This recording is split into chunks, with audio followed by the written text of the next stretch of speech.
बिस्मिल्लाहिर्रहमानिर्रहीम। आज हम स्टडी करने वाले हैं Boyle's law and Charles law. Boyle's law में 1662 में रॉबर्ट बॉयल्स ने ये रिलेशनशिप स्टडी किया था कि गैस के वॉल्यूम और प्रेशर का आपस में क्या रिलेशन है। अगर हम प्रेशर को चेंज करें तो गैस में क्या अफेक्ट होगा, वॉल्यूम पे क्या अफेक्ट होगा, वॉल्यूम ज़्यादा होगा या कम होगा। और उसने इसको जो है टेम्परेचर कांस्टेंट रख के और गैस के नंबर ऑफ़ मोल्स को कांस्टेंट रख के स्टडी किया था। गैस की क्वांटिटी को भी कम या ज़्यादा नहीं करना, वो भी फिक्स होगी और टेम्परेचर भी सेम होगा। तो गैस का प्रेशर चेंज करने से उसके वॉल्यूम पे क्या अफेक्ट आएगा, ये रॉबर्ट बॉयल ने 1662 में ये रिलेशनशिप स्टडी किया। तो जो हमारे पास उसका लॉ बनता है, डेफिनेशन है volume of a given mass of a gas. Given mass of a gas के आपने वो मैस गैस क्वांटिटी भी गैस की चेंज नहीं करनी, गैस का मैस भी कांस्टेंट होना चाहिए। Volume of a given mass of a gas is inversely proportional to its pressure provided the temperature remains constant. कि एक तो आपका टेम्परेचर कांस्टेंट है, दूसरा यहाँ पे given mass of a gas, जो गिवन मैस आपको दिया गया वो मैस भी आपने चेंज नहीं करना। दो चीज़ें इसमें कांस्टेंट होगी, टेम्परेचर कांस्टेंट है और नंबर ऑफ मोल कांस्टेंट है। तो वॉल्यूम जो होगा गैस का इन्वर्सली प्रोपोर्शनल होगा इट्स उसके प्रेशर के। तो कहता है according to this law the volume V of a given mass of a gas decrease with increase of pressure and vice versa. मतलब कि अगर आप प्रेशर ज़्यादा करेंगे तो वॉल्यूम कम हो जाएगा, अगर आप प्रेशर कम करेंगे तो वॉल्यूम ज़्यादा हो जाएगा। तो ये दोनों एक दूसरे के इन्वर्सली प्रोपोर्शनल है। अगर हम इसको मैथमेटिकली देखें तो कहता है volume is inversely proportional pressure, volume is directly proportional 1/, pressure v is directly proportional 1/p।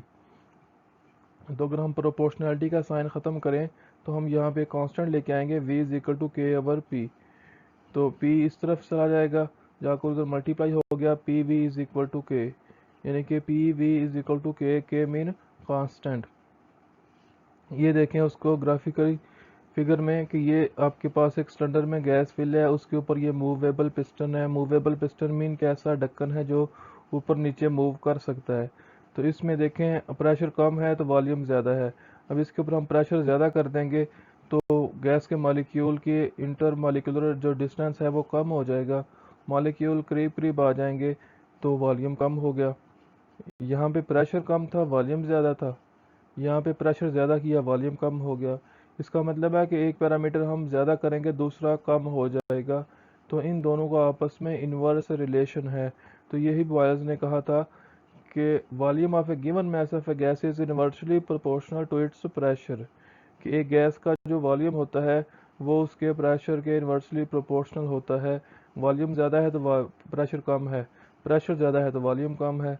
एक चीज़ बढ़ेगी दूसरी कम हो जाएगी, इसको हम कहते हैं इन्वर्स रिलेशन, इन्वर्सली प्रोपोर्शनल। यहाँ पे जो आपके पास किया आया है कहता है K is proportionality constant the value of K is same for the same amount of given gas. कि जब गैस की क्वांटिटी उसकी अमाउंट सेम होगी तो टेम्परेचर भी सेम होगा तो के की वैल्यू सेम होगी। Therefore Boyle's law can be studied at, यहाँ पे उसने एक और एंगल से इसको स्टडी किया, उसकी definition the. The product of pressure and volume of a fixed mass of a gas is constant at a constant temperature. ये देखें ये प्रोडक्ट है प्रेशर और वॉल्यूम का। The product of pressure and volume of a fixed mass of a gas is constant. ये आगे के आ गया, के भी कांस्टेंट है कि P V is equal to K है, यानी कि P V is equal to constant है। तो कि जो प्रोडक्ट होगा प्रेशर और वॉल्यूम का ये एक कांस्टेंट क्वांटिटी होगी। अगर आप प्रेशर को ज़्यादा करेंगे वॉल्यूम कम हो जाएगा, तो आंसर फिर वही आ गया। अगर आप प्रेशर को और ज़्यादा करते हैं वॉल्यूम और कम आ जाएगा, दोनों की रेशो करेंगे तो वो आपके पास आंसर फिर वो सेम आ जाएगा। तो कहता है जो प्रोडक्ट होगा प्रेशर और वॉल्यूम का फिक्स्ड मास ऑफ गैस के लिए कांस्टेंट टेम्परेचर के ऊपर कांस्टेंट वैल्यू शो करेगा। ये देखें अगर हमारे पास ये इनिशियल कंडीशन हो P1 V1, initial pressure initial volume is equal to K, और अगर हम उसको चेंज करें प्रेशर को वॉल्यूम भी चेंज हो जाएगा। तो चेंज किया हुआ प्रेशर P2 और वॉल्यूम V2 ये भी इक्वल टू के। तो जब मैथ का ये रूल है कि जब दो इक्वेशंस की एक साइड इक्वल हो तो दूसरी साइड्स को हम इक्वल रख लेते हैं।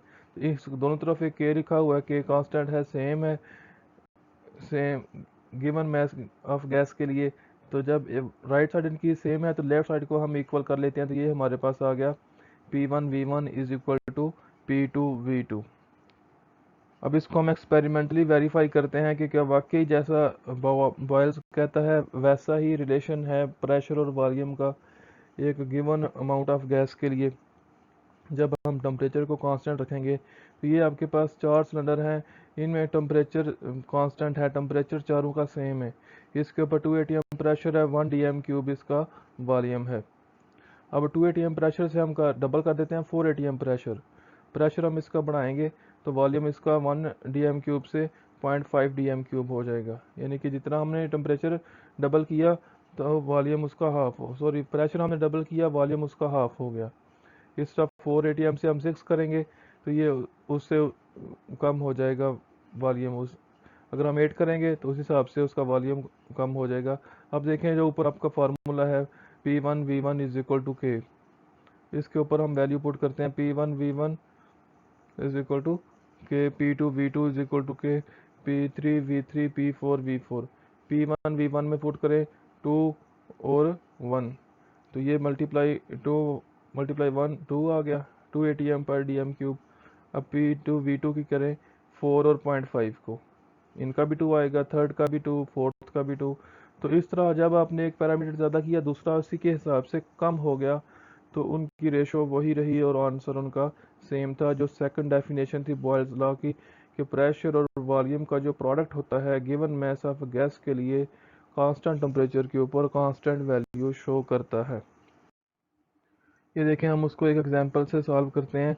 अभी हम जो बॉयल्स लॉ हमने स्टडी किया है, gas with volume 350 centimetre cube has a pressure of 650 millimetre of mercury.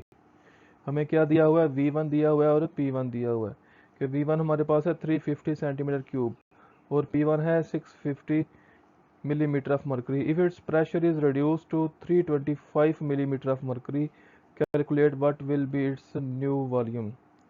के प्रेशर है 650 मिलीमीटर ऑफ मरकरी और 650 मिलीमीटर ऑफ मरकरी पे गैस का जो वॉल्यूम है 350 है।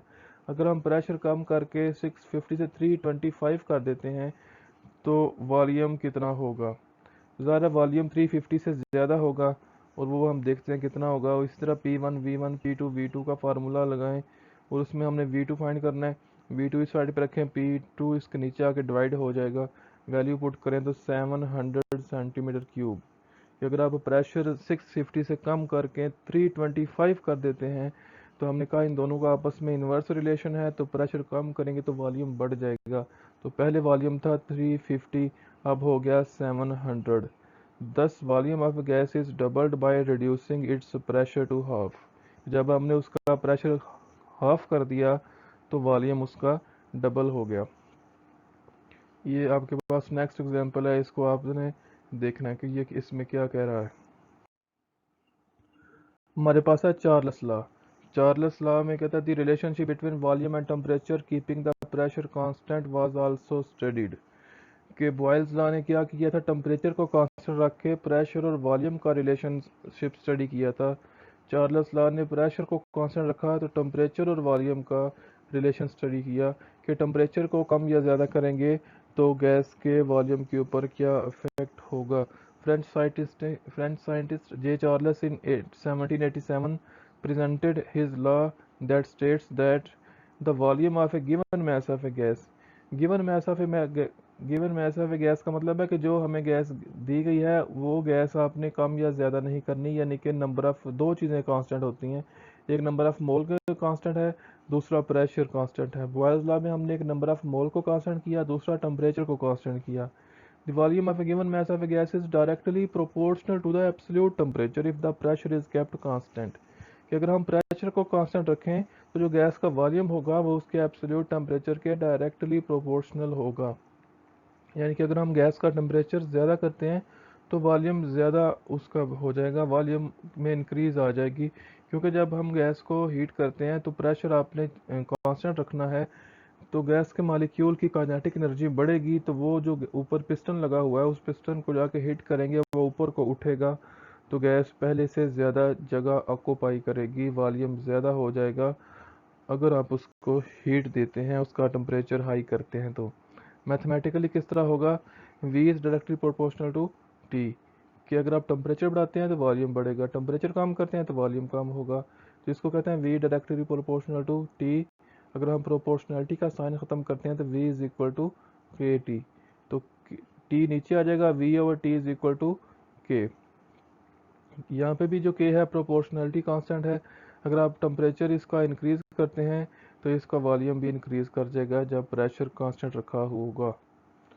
When temperature is changed from T1 to T2 and volume change from V1 to V2, the mathematical form of Charles' law will be V1 over T1 is equal to K, V2 over T2 is equal to K। तो पहले हमने कहा कि math का ये rule है कि अगर दो इक्वेशंस की वन साइड इक्वल हो तो दूसरी साइड्स को हम इक्वल रख लेते हैं। तो इस तरह जब इस तरफ K कांस्टेंट है, इस तरफ भी K कांस्टेंट है और सेम कांस्टेंट है सेम अमाउंट ऑफ गैस के लिए, तो हम V1 over T1 equal to V2 और T2 रख सकते हैं। इसकी भी हम करते हैं experimental verification of Charles law, कि जिस तरह बॉयज़ लॉ में हमने करके देखा कि प्रेशर चेंज किया तो वॉल्यूम में चेंज आई, तो दोनों की जो रेशो थी वो सेम थी। तो P V is equal to K मुताबिक जो प्रेशर और वॉल्यूम का प्रोडक्ट था वो हमें हमेशा उसने चारों दफ़ा हमें कांस्टेंट वैल्यू दी। ये देखें, ये एक सिलेंडर है, फ्रिक्शन लेस पिस्टन है इसके ऊपर, ये उसका टेम्परेचर T1 25 है, V1 50 है। तो जब हम इसका टेम्परेचर 100 करेंगे, इसका टेम्परेचर बढ़ाएंगे, तो इसका वॉल्यूम भी 62.5 सेंटीमीटर क्यूब हो गया, यानी कि दोनों एक दूसरे के डायरेक्टली प्रोपोर्शनल हैं। T1 25 है, V1 50 है, तो T2 हमने 25 से 100 किया, 25 से 100 किया, तो V1 50 से 62.5 हो गया। यानी कि इसमें एक पैरामीटर के बढ़ने से दूसरा पैरामीटर में भी ज़्यादती हुई है, वो भी इंक्रीज कर गया है। तो इन दोनों का आपस में इनवर्स रिलेशन है। एग्जाम्पल देखें, a sample of oxygen has gas has a volume of 250 centimetre cube at -30 degree Celsius. कि ऑक्सीजन गैस का एग्जाम्पल है, उसका वॉल्यूम क्या है 250 सेंटीमीटर क्यूब और टेम्परेचर क्या है -30 डिग्री सेल्सियस। तो इसका हो गया V1 250 सेंटीमीटर क्यूब और T1 -30 degree Celsius. If gas is allowed to expand up to 700 centimetre cube at constant pressure, find out its final temperature. कि V1 हमारे पास 250 है, T1 -30 है, कहता है जो वॉल्यूम है इसका 250 से ज़्यादा बढ़ाकर अगर हम इसका 700 सेंटीमीटर क्यूब करना चाहते हैं तो फिर इसका टेम्परेचर कितना होगा। टेम्परेचर डेफिनेटली बढ़ेगा, लेकिन वो कितनी उसकी क्वांटिटी होगी वो हम देखते हैं। V1 T1 V2 और T2, टेम्परेचर को आपने केल्विन में करके फिर उसमें वैल्यू पुट करनी होती है फार्मूले में। तो टेम्परेचर को केल्विन में करने के लिए उसमें 273 प्लस कर देते हैं, तो वो जो वैल्यू आएगी वो केल्विन में होगी। तो V1 over T1 is equal to V2 और T2 हमने निकालना है, T2 इस तरफ चला गया, T1 और V1 नीचे आ गया, तो इसमें वैल्यू पुट करते हैं तो 680.4 केल्विन। अब देखें पहले कितना था -30 डिग्री सेल्सियस, यानी कि 243 केल्विन था जब उसका वॉल्यूम था 250। अब कहते हैं अगर आपने वॉल्यूम करना है 700 तो फिर आपका टेम्परेचर बढ़ के हो जाएगा 680.4 केल्विन। तो एक पैरामीटर हमने बढ़ाया तो साथ दूसरा भी बढ़ गया, इसको हम कहते हैं डायरेक्ट रिलेशन। तो ये हमारा था चार्ल्स लॉ, जो कहता है कि आपका जो volume of given amount of gas होता है वो टेम्परेचर के डायरेक्टली प्रोपोर्शनल होता है अगर आप प्रेशर और नंबर ऑफ मोल को कांस्टेंट रखते हैं। This expansion is called due to increasing temperature.